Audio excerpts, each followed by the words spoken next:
meeting of the York County Planning Commission to order. Are there any changes or?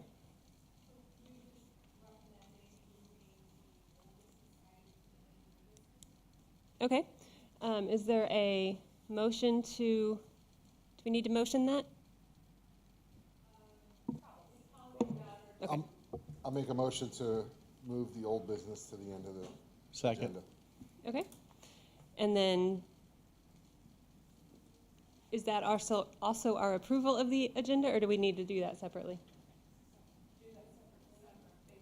Okay. So you want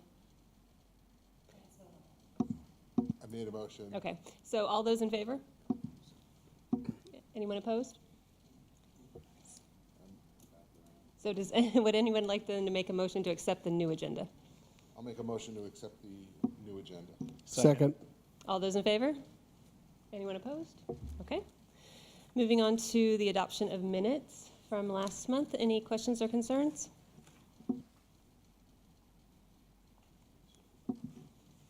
Is there a motion to accept? I make a motion to accept. Second. All those in favor?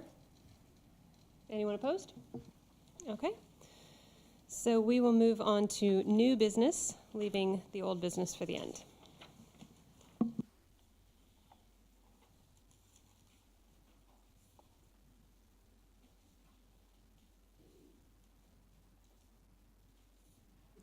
Good evening, Marion Ray. I'm a zoning planner for York County. We have one preliminary plat on the agenda tonight. It's for Concord Cove. You might have guessed it's off of Concord Road.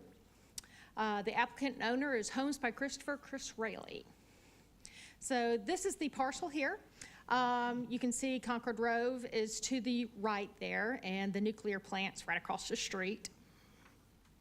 It's got a little bit of lake frontage there. That's what the inlet is, and quite a few power lines, and I'll go over that with the next picture. There are two subdivisions nearby. The estates and the glades at Windswept Cove are at the west and south, and then the large vacant property to the north is owned by Duke and zoned light industrial. And here is the preliminary plat. It's zoned RMX 20, minimum lot size of 20,000 square feet. The lots are actually larger than that. It has 34 lots right now, and the acreage is 45.5 acres. However, that 45.5 acres includes quite a bit of Duke power line. It's actually about 19 acres of Duke power line. So we exempted the code allowed us to exempt the property, that 19 acres, from the subdivision. So all of their open space and tree save calculations are based, well, tree save, there's no trees under the power lines, but the open space calculations are based on the smaller acreage of 26.5 acres. Okay, we can go on to the findings here. The willingness and capability letter for the subdivision has been provided by the City of Rock Hill and approved by staff. So the second finding does not apply since we don't need DHEC permits. The proposed land use and density complies with the zoning district requirements. So single family is an allowed use in RMX 20. And RMX 20 also has a density of 2 homes per acre. The development here has a density of 1.28 homes per acre. And for the TIA, Tier 2 TIA has been completed and accepted by staff. For number 5, for adequate street connectivity and pedestrian facilities, the development is accessed from Concord Road, which is SCDOT maintained. The site's bounded on those two sides by residential subdivisions, none of which had a stub out, and it's vacant land to the north. So there were no interconnectivity by roads, but they do have sidewalks, or they're required and provided. 20% of the open space is required for the subdivision, and based on the 26.5, they provided 23% of that 26.5 acres. And then for the other applicable requirements, a tree survey of the required tree save areas has been completed and accepted by staff. So staff recommends approval of the preliminary plat. I'll go back to that picture. We have any questions for staff? Yes, sir. I guess, first of all, prior, is wetlands survey, I got Not two for- questions. Is that part of the preliminary plat? No, it's part of the civil construction plan. So they'll have to have a wetlands delineation for their civils. How about wildlife and fisheries? Not part of the preliminary plat process, no. Okay, thanks. I do have one question for you, Mary. Was it ever discussed with the applicant to connect over to Winthrop Cove?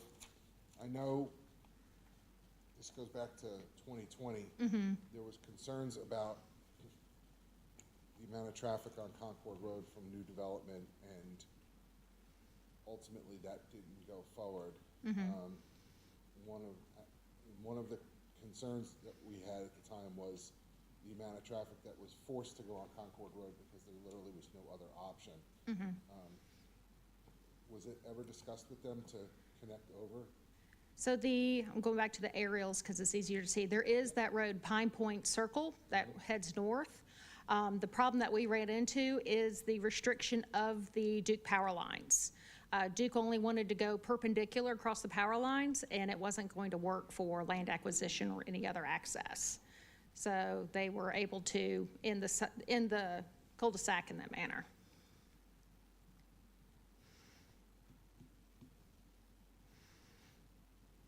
The property itself does not touch the road, so they would have to acquire land. You discussed it. It was part of the early planning process, actually the previous owner. Okay. Yes, sir. So are we gonna look at this again when it's for final plat or before? No, sir. Once the preliminary plat's approved, it has to go through the civil process. Once they have all their as-bills for utilities and roads, then the final plat can be approved. They will not be able to add lots. They can lose lots, but no lots would be added to the total amount.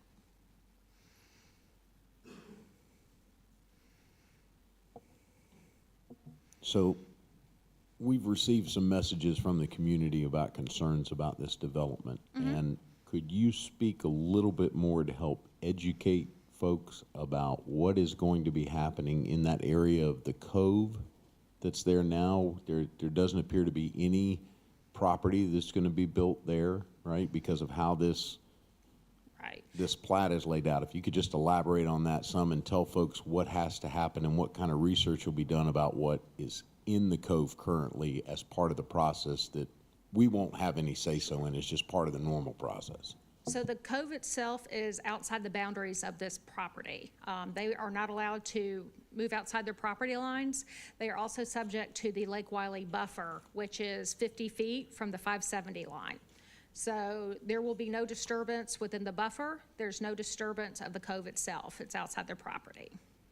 So when they go through the civil plans, they will have to cite where the 50-foot buffer is, and they will have to protect it with silt fencing and any other manners that are required.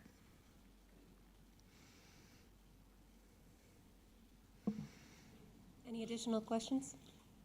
Yeah, I have one more. So I understand this is up at the very end of the cove. I do know there is another situation in the Lake Wiley area where a subdivision had access to the very top of the cove, like that, similar to this, and residents were using it as a kind of a makeshift launch for kayaks and fishing and stuff like that. And would there be any restrictions stopping people from going down into the cove? You can tell it's fronted by open space there at the north, and then the little point at the end of the kind of the peninsula there is also open space. Let me see if I can get the pointer to work for me. Right here, that's open space, and then this is open space. And the intent is for the cove to be enjoyed by the entire neighborhood.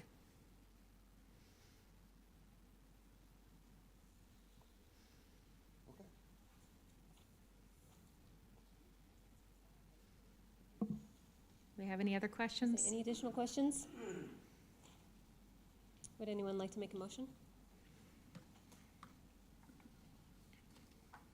I'll make a motion to accept the proposal as presented. Second. All those in favor? No, I'm sorry, this is not a public hearing. When it moves forward to the council, then there will be input opportunities. Preliminary plat does not go to Oh, council. you're right, it's preliminary, sorry. So no, I'm sorry, there's not. So let's see, there's been a motion and a second. All those in favor? Anyone opposed? Okay.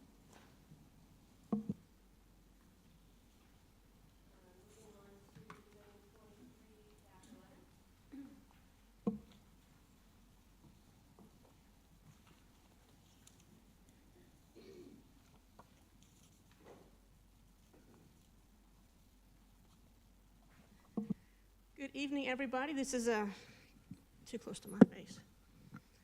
Case number 2311, Frere Height River Hills Marina on Marina Road in Clover, tax map number 577000070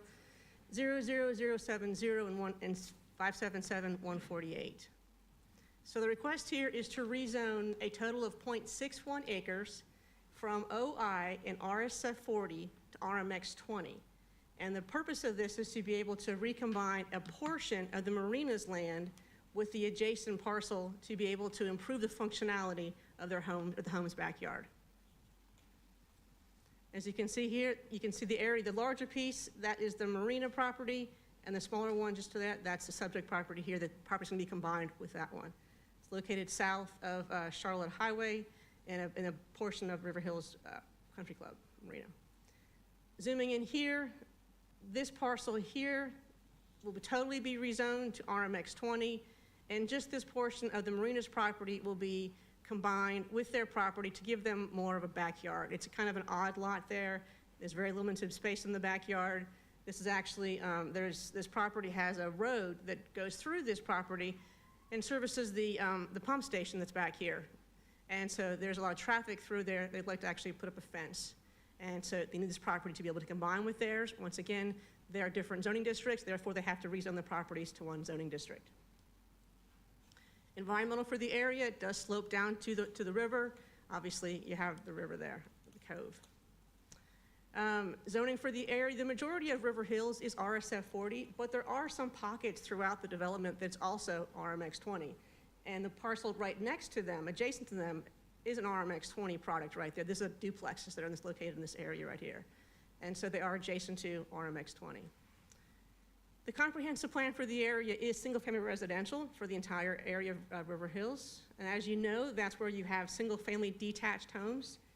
Typically in large lots or residential subdivisions, exhibit a rural or suburban kind of character. Staff recommends approval for this rezoning here. This is mostly within the comprehensive plan. The RMX 20, the lots are slightly smaller than you would have in the RSF 40, which is what you typically have for that future land use map designation. However, it is adjacent to, as I mentioned, RMX 20, and there will be no new lots created with this rezoning request. So, any questions of staff?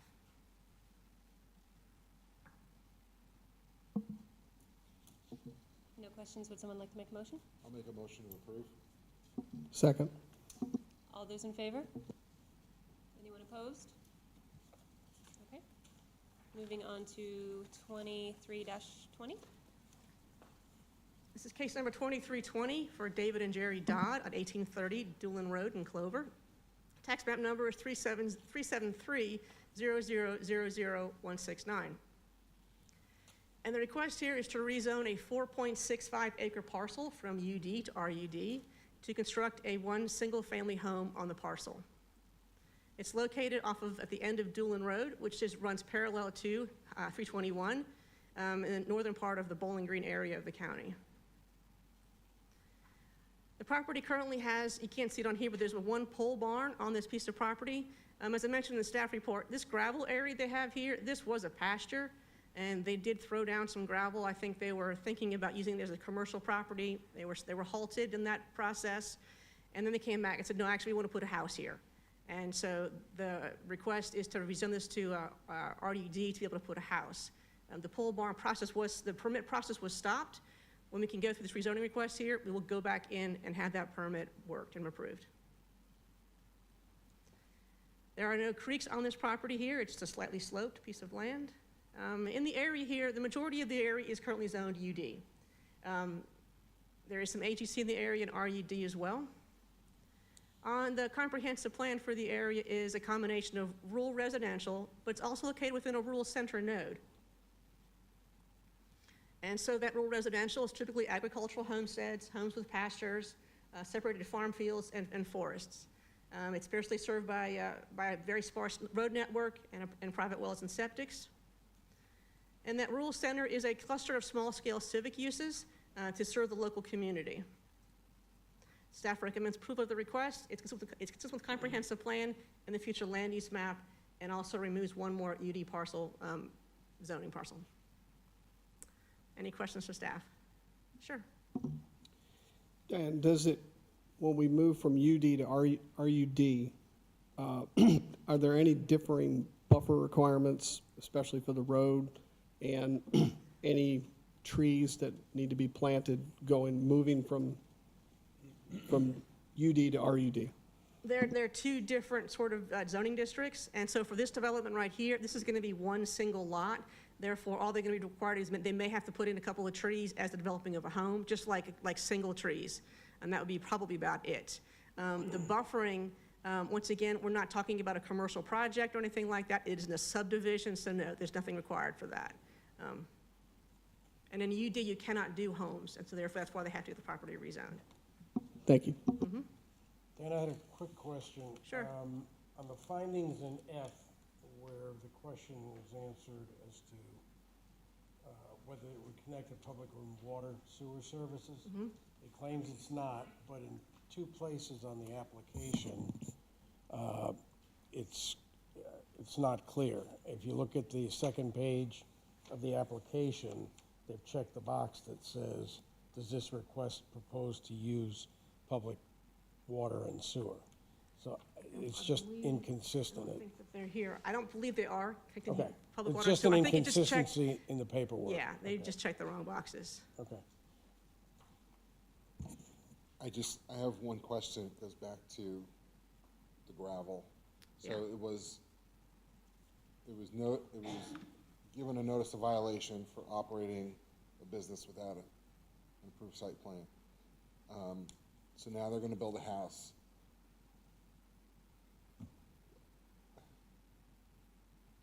Is operating a business from your residence fall under RUD? Is that allowed? So there are some home occupations allowed in RUD and any other residential zoning district.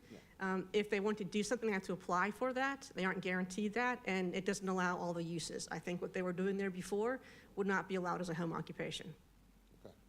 That's all I need. Any additional questions? Is there a motion? I make a motion to approve. I'll second. All those in favor?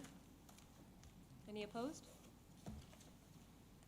Okay, moving on to 23-22.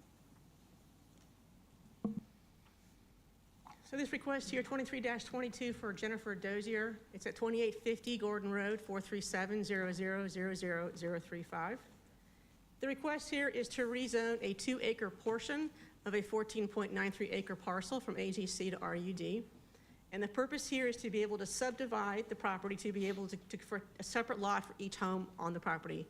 And there will be no new homes built with this request. Property is located on the east side of Gordon Road, just north of 324. As you can see here, there currently are 2 existing homes on the property, and the intent here is to be able to put that 2-acre portion around the southern property. That house was probably built in the past couple of years. They built that second house. There is a large pond towards the rear of the property, but relatively gentle slope. Zoning for the area. The majority of this area here is AGC and AGC1. There is some RUD and RUD1 in the area. Recently, we rezoned a portion right here, which the map will be amended when we have the actual plat. So that also here is an RUD. Same thing, cut out the property for this property here. But there are some smaller lots in the area as well. Comprehensive plan for the area is agricultural. The nearest residential is just to the north of Gordon Road. And as we know, that's an area for farmlands, timberlands, complemented by a very low-density residential development, or cottage industries, or ag-supporting commercial.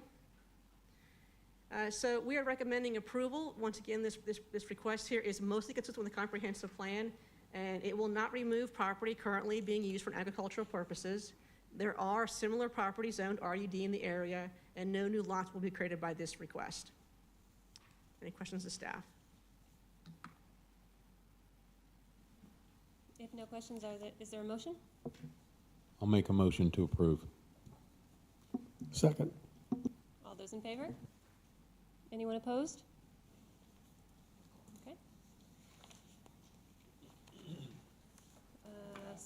So should we move on now to our old business? Yes, please. All right, this is text amendment recode batch number 3. And I'm going to go ahead and remind you that we presented this batch to you all in April of the meeting, and it had changes involving cluster subdivisions, tree conservation, event venues, and riparian buffers. At that meeting, the motion from the Planning Commission was to defer the item to the following month, and that was to have staff opportunity to reach out to the development community and economic development to see any comments that they would have. Specifically, I think the focus here was about the tree save areas and non-residential areas. I think that was your biggest concern, and so you wanted to get more information about that. So we did. And so on April 27th, staff met with developers, commercial developers, residential developers, and engineers. And we heard them and wanted to hear what their thoughts were. We reviewed the text, as we've showed with you as well. And from that, there are a variety of different comments. From the cluster subdivisions, they were saying that this grouping may require some additional grading, additional cost by grouping the clusters together. It might include the road mile, or increase the road mileage, and it might have some more stormwater control measures, but they weren't against anything like that. They were just giving us some comments. The next part about the non-residential tree save, they were not supportive of that one. And they were saying it was too aggressive, and they would want to consider some kind of a fee in lieu. And I see my slide here says residential. It should be non-residential. So that was the focus, was the non-residential part of the tree save. So they were thinking it was just too aggressive and wanted to see a little bit alternatives there.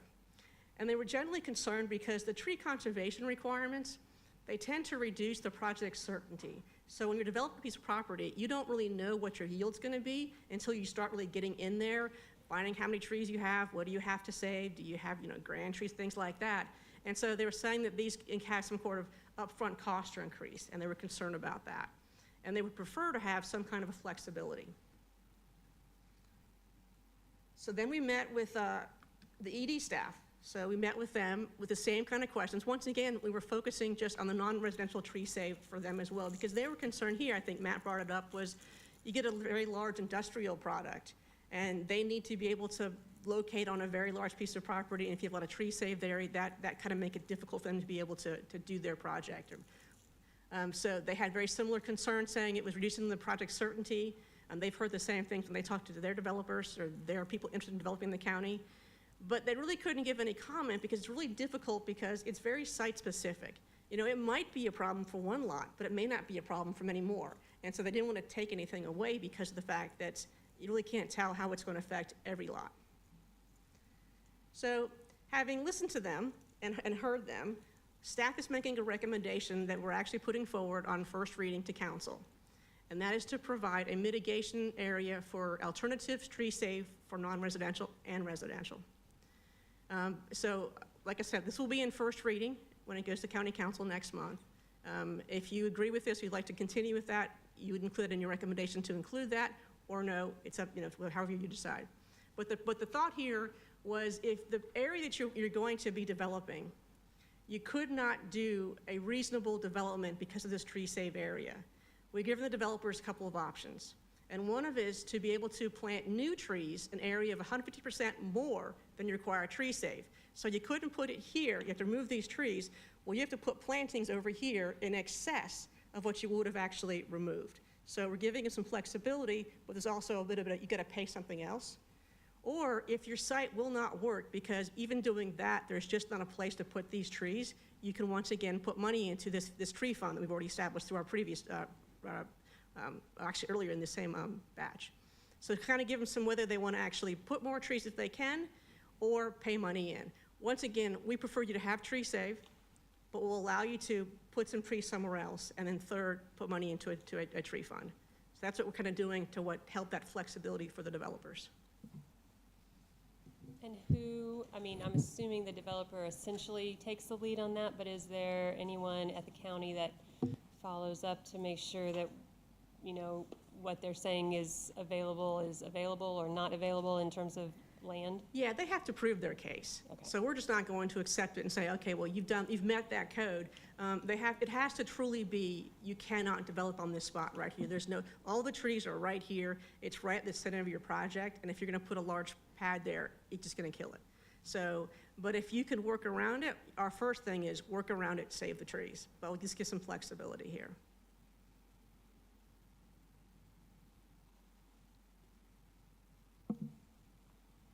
Are there additional questions?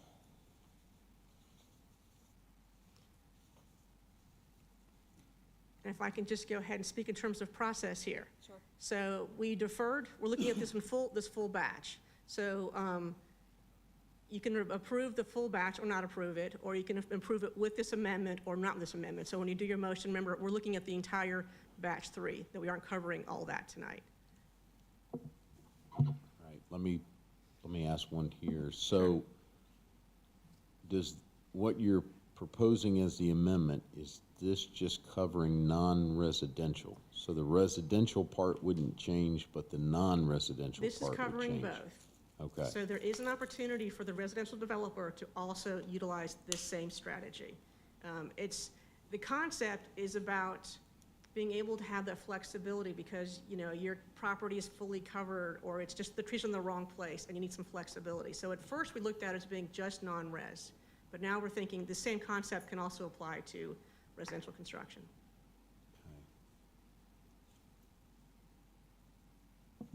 So where is the happy medium between that at the residential level and a developer just coming in and pushing more lots? Do you know what I'm saying? Like, Well, the lot yield will be the same because they're limited by density. So, you know, your lot size, your lot density is really going to do that. It's to be able to, they probably would have moved things around somewhere else to be able to get those same lots in there. It's typically not going to reduce it to, maybe some reduction of lots, but not so much. and there's no delineation between grand trees and just tree save? Grand trees are different, grand trees Okay. must be saved.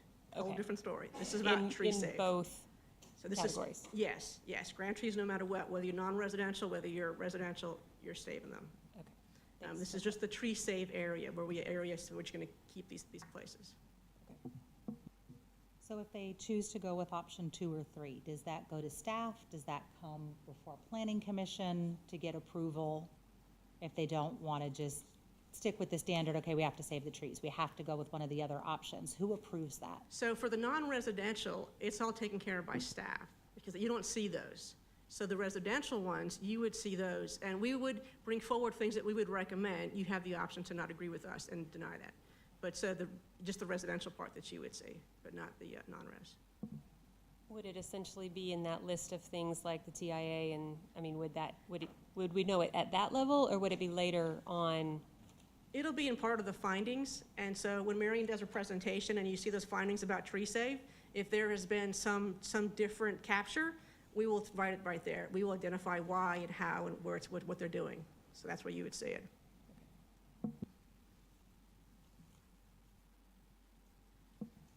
Are there any additional questions?